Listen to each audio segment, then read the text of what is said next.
Okay, hey guys, Little Gamer here, and welcome to another video. Today what I got for you in this video is top 5 things that I think Infinity Ward did better than Treyarch. Now, for this video, I'm going to be talking on the topic of zombies. So yeah, let's get straight into this. I just want to quickly put out a disclaimer. This is my opinion. If you guys have your own opinion and whatever, then please, I mean, that's perfectly fine. I'm not saying you're wrong. I'm just saying that this is what I believe is right. Personally, for me, I think Infinity Ward did better than Treyarch Zombies last year.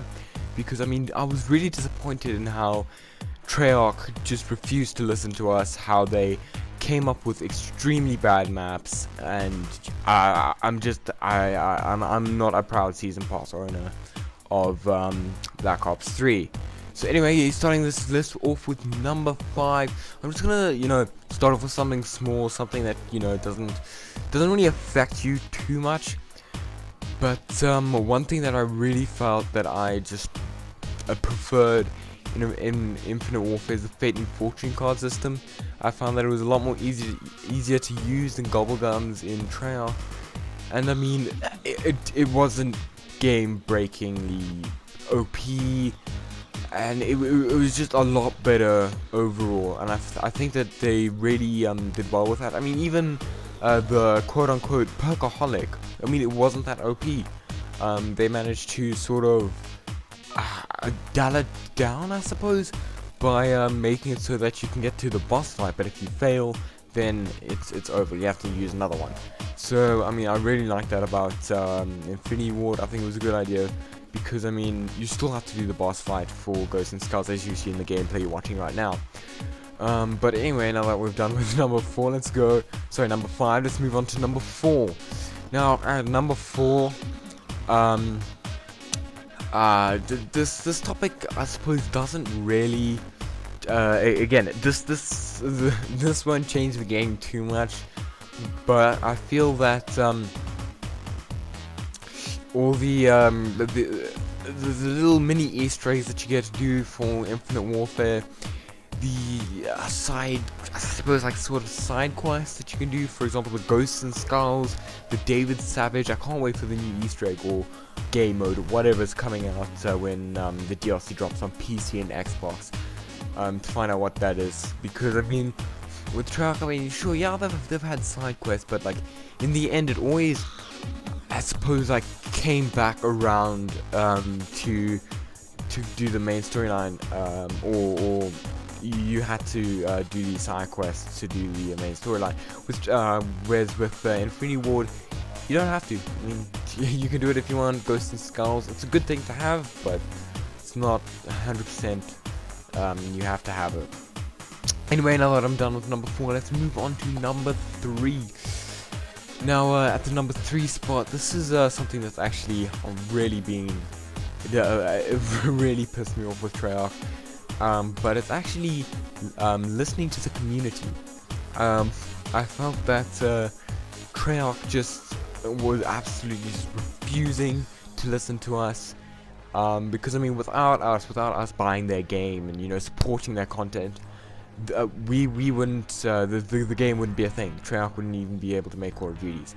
So, I really felt that, they just kind of shoved it in our face and said, haha, we don't care, what you want, we're gonna do whatever we want. Which, I mean, it should be the case with developers of, games. Cause, I mean, what was it, the, M1911 and the AK-74U, I mean, that was just a colossal fuck up. First, they should have known that it was going to be added. They probably did know it, and then it took them like a month and a bit. I mean, that's pathetic. That is pathetic. I mean, I understand that you need to add in like all the buffs and nerf everything, and make sure that the zombies don't take too much damage from it or whatever. No glitches. Yada yada yada, but really it's just a copy and paste from the previous Treyarchs, and it should have been something that they should have thought of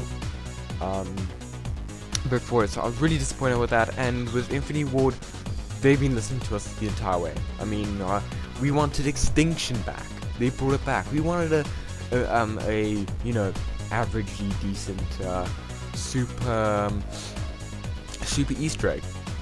They did more than just add a super Easter egg. I mean, they gave us director's cut, then they gave us a massive boss fight that we could play as Willard Wyler. It was insane.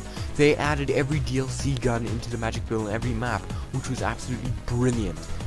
I mean, I could go on. So really, a poor show on Treyarch's side.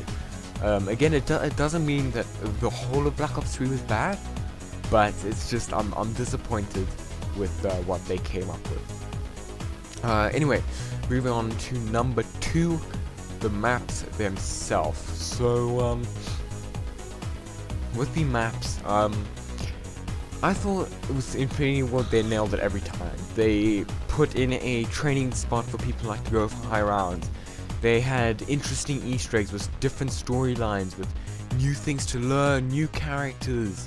I mean, Spaceland obviously had introduced everything, and then Raven Redwoods, they were talking about Willard Wyler's daughter and the wife and absolutely everything, and they made it story rich and interesting. And then moving on to Shaolin Shuffle, they made David Savage, well, they made the David Savage Easter egg, and the the Brat King, Arthur McIntosh. And then moving on to Attack of the Radioactive thing. Again, so much. We had the Willard Wyler bios, and really, they made it storyline rich. And again, training spots for the trainers, big open areas, and they had these really tight corridors. So I mean, it really made you think and made you strategize. And they had different ways of teleporting, different ways of getting Pack-a-Punch. It was just, everything was original, new, and I mean, I was not one map I was disappointed in. I'd say the most disappointed map was Attack of the Radioactive thing, but I mean, that's just because it was big in the story, and the Easter egg was quite a bit tedious. Yeah, anyway, moving on to the number uno spot on this list, and I mean, I've gotta say it, it's gotta be the super Easter egg. I mean, with Treyarch, they must have had one of the best storylines in any video game ever created. I mean, it just had so many layers, so many things to learn, it was story rich, and they ended it on an all-time low, which I was personally extremely disappointed, because I loved that storyline. I'd been playing zombies since World at War, so giving us a pistol that we can buy off the wall for, what was it, 500 points was pathetic. And the actual the actual ending, where yada yada yada, you beat the Apothicons, you then Dr. Monty needs to fix his perfect universe, and then he just teleports the Origins crew to a fractured part of the universe, which then leads on to Chronicles, which, I'm sorry, but that doesn't do it for me. And I was really disappointed in what Treyarch came up with, and I'm really impressed with how much, shit was thrown at Infinity Ward, and they still came up with the super boss fight, director's cut. I mean, full perks and 25,000 points to start off. That's amazing. Willard Wyler to play as. Celebrity characters also. Sorry, going back to originality.